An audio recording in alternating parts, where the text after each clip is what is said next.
अस्सलाम वालेकुम नाज़रीन, सराबर खताब से मुखातिब है। दो तीन हादरीन खबरें आपके सामने रख देते हैं। नून लीग को बड़ा वाज़ेह तौर पर पैगाम पहुंचा दिया गया है कि जनाब ये गंद हमसे नहीं धोया जा रहा और अब किसी तरह से इसको संभालें, क्योंकि ये हमारे हाथों से गंद निकल गया है।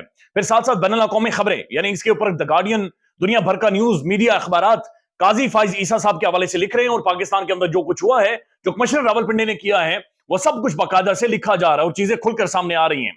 लेकिन उससे पहले ऐसा महसूस हो रहा है कि तहरीक इंसाफ के लोगों की, पाकिस्तानी अवाम की चमड़ी मोटी हो गई है, उनके अंदर एक रेजिस्टेंस आ गई है, इम्यूनिटी बन गई है। यानी इतनी मार तहरीक इंसाफ ने खाई है, इतनी कुटी ने पड़ी है, इतना सड़कों के ऊपर इन्हें घसीटा गया है कि अब इन्हें आदत हो गई है। अब इन्हें रेजिस्ट करने की, अपने हुकूक मानने की, मुतालबात करने की आदत बन गई है। यानी इन्हीं सड़कों के ऊपर उन्हें घसीट कर मारा गया। लेकिन आज मुल्क भर में तहरीक इंसाफ के लोग पुरअमन प्रोटेस्ट कर रहे हैं, एहतजाज कर रहे हैं, की बात करें सर वोट वापस दो, यानी हमारा वोट वापस करें, वोट आपको छीनने नहीं देंगे, चाहे जो मर्जी कर ले, हमारी खाल उधेड़ दें, लेकिन वोट हमारा वापस करें।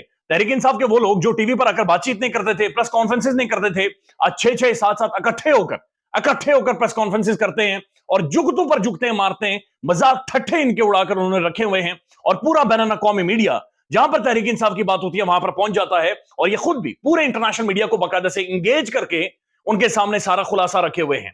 शेर अफजल मरवत साहब हर आधे घंटे 2 घंटों बाद कोई ना कोई उनका बयान आ जाता है, ये बढ़ गया, फलाना बढ़ गया, ये बढ़ गया, और ये बार बार उन्हें कह रहे हैं कि जनाब ये तो बढ़ गए, पूरा निजाम बाकायदा से बढ़ गया है। अली अमीन गंडापुर साहब जिन्हें बाकायदा से तशद्दुद किया गया, बाल काटेंगे उस बंदे के, कल उस बंदे ने तकरीर की, लेकिन जुर्रत की इंतहा थी कि अपने सीने के साथ उसने इमरान खान की तस्वीर लगाई हुई, इमरान खान की तस्वीर अपने सीने के साथ लगाई हुई, उसने कहा हमारा किसी इदारे के साथ कोई झगड़ा नहीं है। लेकिन बात बड़ी क्लियर है, जो कि उन्होंने पश्तो में कही कि आज के बाद चूंकि मैं सीएम केपी के हूं, लिहाजा खैबर पख्तूनख्वा में चादर और चार दीवारी का तकद्दुस आज के बाद पामाल नहीं होगा। ये उसने कहा कि मैं हल्फन आप सबको लिख कर दे रहा हूं कि ये वंस फॉर ऑल इस सारे मामले को मैं खत्म करूंगा। तो एक रेजिस्टेंस पैदा हुई है, तहरीक इंसाफ में वोट मांग रहे। बाकायदा मैं एक प्रेस कॉन्फ्रेंस देख रहा था जो कि जनाब मेजर रिटायर्ड अल्तासिफ सत्ती साहब की है, NA 51 से। वो क्या कह रहे हैं? वो कह रहे हैं कि मैं फौजी हूं, लिहाजा मैं वोट नहीं छोड़ूंगा।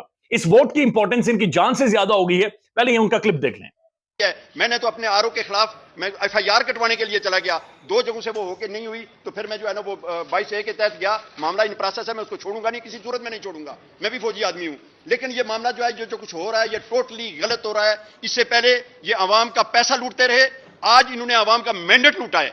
नहीं लूटने देंगे हम इसको, इंशाल्लाह किसी सूरत में नहीं लूटने देंगे। और ये कमिश्नर साहब ने जो बात कही है, ये 100% ठीक है। कमिश्नर के नीचे DC DRO है, उसके बाद ROs जो हैं वो उसके अंडर कमांड हैं। वो जाके अगर अटक में जो है ना वो पोलिंग स्टेशन को विजिट करता है और देखता है कि क्या हो रहा है क्या नहीं हो रहा, और उसकी ये अथॉरिटी नहीं है कि वो नीचे उन लोगों को ऑर्डर दे कि आप सही काम करें। उसने जब ये ऑर्डर नहीं दिया, ये बाकायदा से तहरीक इंसाफ अपना वोट मांग रही है, डिमांड कर रहे हैं कि जनाब अपना वोट हम नहीं छोड़ेंगे, किसी भी तौर पर नहीं छोड़ेंगे, और हम अपना वोट और जो हमारा मैंडेट के ऊपर डाका मारा गया है, ये सारी चीजें हम लेकर दिखाएंगे। अब जो काजी फाइज ईसा साहब है, माशाल्लाह हमारे चीफ जस्टिस, मौजूद chief justice, honourable chief justice साहब खुद तो खबरें नहीं पढ़ते, टीवी नहीं देखते, अखबार नहीं पढ़ते, लेकिन जाहिर है पूरी दुनिया की खबरों के अंदर बाकायदा से आज उनका जिक्र हो रहा है। पूरी दुनिया का मीडिया आज उनके बारे में लिख रहा है। लिहाजा हमारी गलती है कि हम मीडिया पढ़ते हैं काजी साहब, हम मीडिया को देखते हैं, और मीडिया आज आपके बारे में लिख रहा है और बड़ा खुलकर लिख रहा है। यानी जाने ना जाने, गुली ना जाने, बाग तो सारा जाने हैं। यानी सारा बाग जान रहा है, लेकिन गुल नहीं जान रहा कि जनाब उसके साथ क्या हो गया या क्या हो रहा है। यानी कि इसको इस तरह से भी कहा जा सकता है कि चिराग तले अंधेरा, या फिर उंगली के पीछे सूरज को छुपाना। यानी काजी साहब को नहीं पता, लेकिन पूरी दुनिया को पता है।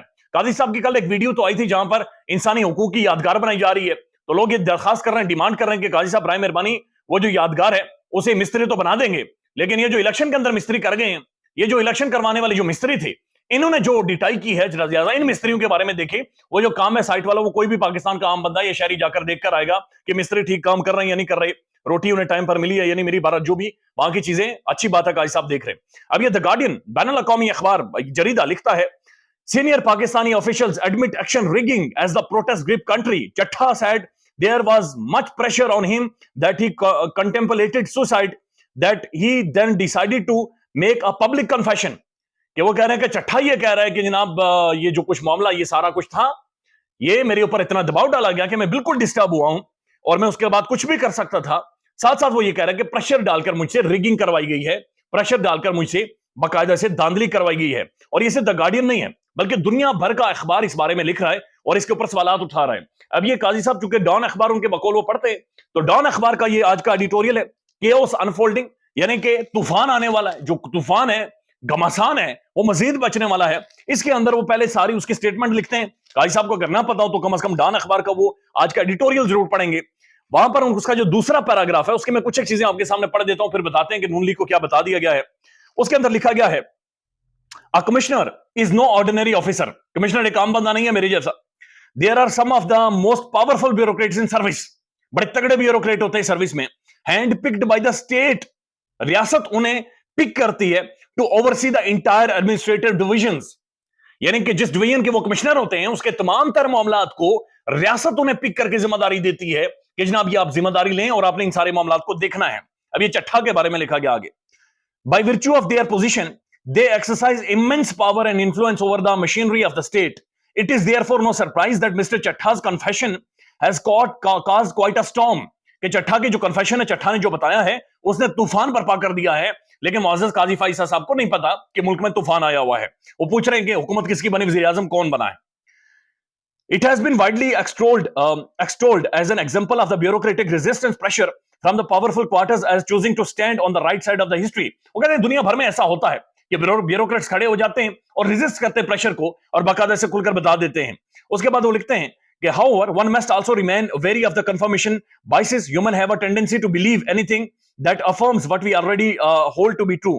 For this reason, it is everyone's best interest that Mr. Chatta's claims are immediately and thoroughly investigated, and that any supporting evidence that is unearthed by be brought before the public. वो कह रहे हैं कि चट्ठा के जो मामला थे उन सब चीजों को सामने लाएं, इन्वेस्टिगेट करें और अवाम को बताएं कि उनके वोट के ऊपर किस तरह से डाका मारा गया है। अब मुअज़्ज़ज़ चीफ जस्टिस साहब ने ज़ाहिर है उस खेत में खड़े होकर जहां पे वो काम काज चल रहा है वहां पर उन्होंने कहा कि सबूत दें। तो सबूत वहां पर तो नहीं दिए जा सकते। सबूत का कोई ना कोई फोरम होता है, कोई लाइव प्रोसीडिंग्स चल रही है सुप्रीम कोर्ट के अंदर से, लार्जर बेंच बैठा हो, सामने चट्ठा खड़ा हो, चट्ठा से सवाल पूछे जाए और चट्ठा एक एक बात बताए, जनाब मेरे साथ क्या हुआ है, क्या नहीं हुआ, किस तरह से चीजें खुलकर आई हैं, किस तरह से चीजें खुलकर नहीं आई हैं। ये मामला अब दबेगा नहीं, ये मामला अब दब सकता ही नहीं है। लिहाजा जवाब देना होगा और उन तमाम तर स्टेक होल्डर्स को भी जवाब देना होगा जिनके नाम चट्ठा साहब ने ले लिए हैं। लिहाजा चट्ठा साहब ने मुखातिब करके कहा है, लिहाजा ये एक बहुत बड़ा एक कुड़ुमस इस मुल्क के अंदर मच गया है जिसका कोई ना कोई सोल्यूशन निकालना होगा, नहीं तो ये यहां से आगे बढ़ नहीं सकता। अब ये कुड़ुमस इस कदर बढ़ गया है कि नून लीग को बाकायदा से पैगाम दिया गया है। अब नून लीग को क्या पैगाम दिया गया, मोहम्मद मालिक साहब ने गुज़श्ता रात प्रोग्राम में बड़ा खुलकर बता दिया गया है।